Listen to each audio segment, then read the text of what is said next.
एक गांव में दो भाई अपने अपने परिवार के साथ रहते थे। एक भाई अमीर था तो दूसरा गरीब। दिवाली आई, सारे गांव में खुशियां मनाई जा रही थी।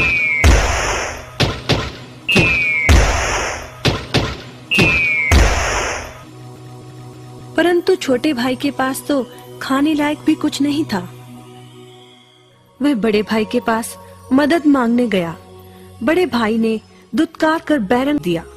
बेचारा उदास लौट रहा था कि रास्ते में एक बूढ़ा दिखाई दिया।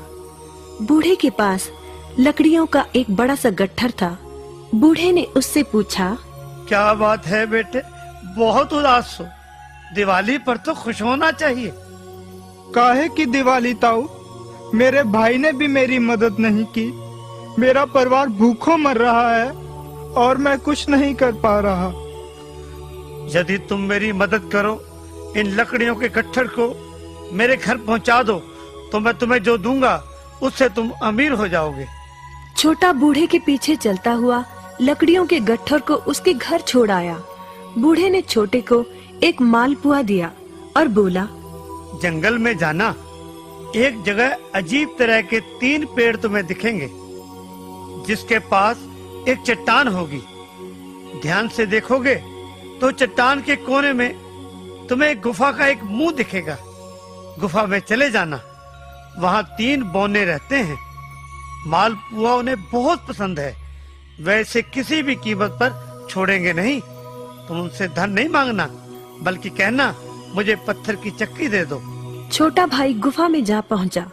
उसके हाथ में मालपुआ देखकर एक बौना बोला, ये मुझे दे दो, मैं तुम्हें इसके बदले में जो कहोगे दे दूंगा। छोटा बोला, मुझे बस अपनी पत्थर की चक्की दे दो। चक्की लेकर छोटा जैसे ही चलने लगा, बौना बोला, इसे मामूली चक्की ना समझना, इसे घुमाने पर तुम जो मांगोगे इसमें से निकलता रहेगा। इच्छा पूरी होने पर इस पर लाल रंग का कपड़ा डाल देना, सामान बनना बंद हो जाएगा। चक्की लेकर छोटा भाई घर पहुंचा। पत्नी और बच्चे भूखे थे। उसने कहा, यहाँ पर एक कपड़ा बिछाओ। कपड़ा बिछाकर चक्की उसके ऊपर एक किनारे रखकर छोटे ने चक्की चलाई और बोला, चक्की चक्की चावल निकाल।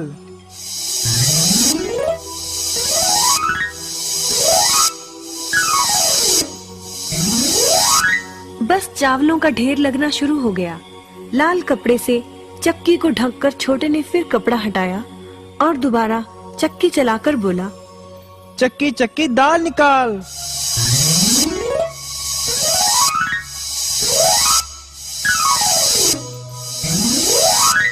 ढेरों दाल निकलती रही। थोड़ी देर बाद छोटे ने चक्की को ढक दिया। दाल चावल बनाकर सबने अपना पेट भरा।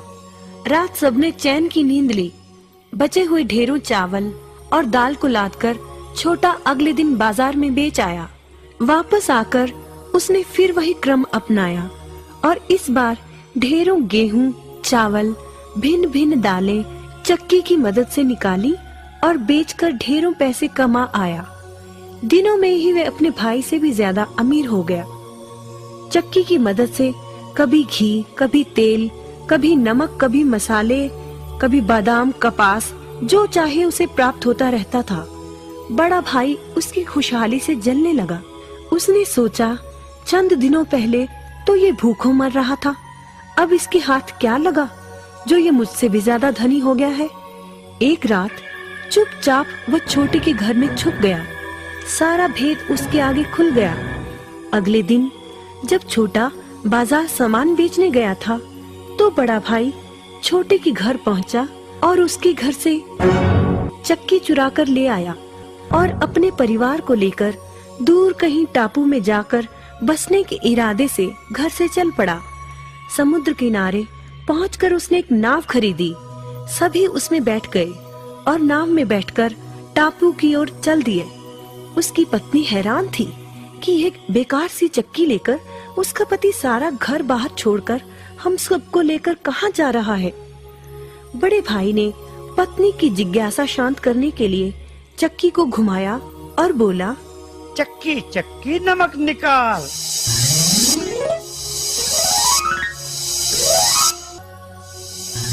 बस फिर क्या था, नमक का ढेर नाव में लगना शुरू हो गया और नाव डूबने लगी। बड़े भाई को चक्की बंद करने का उपाय तो पता नहीं था। उन सब की जल समाधि बन गई। सभी चक्की समेत समुद्र में डूब गए। कहते हैं कि चक्की अब भी घूम रही है, तभी तो समुद्र का पानी खारा है।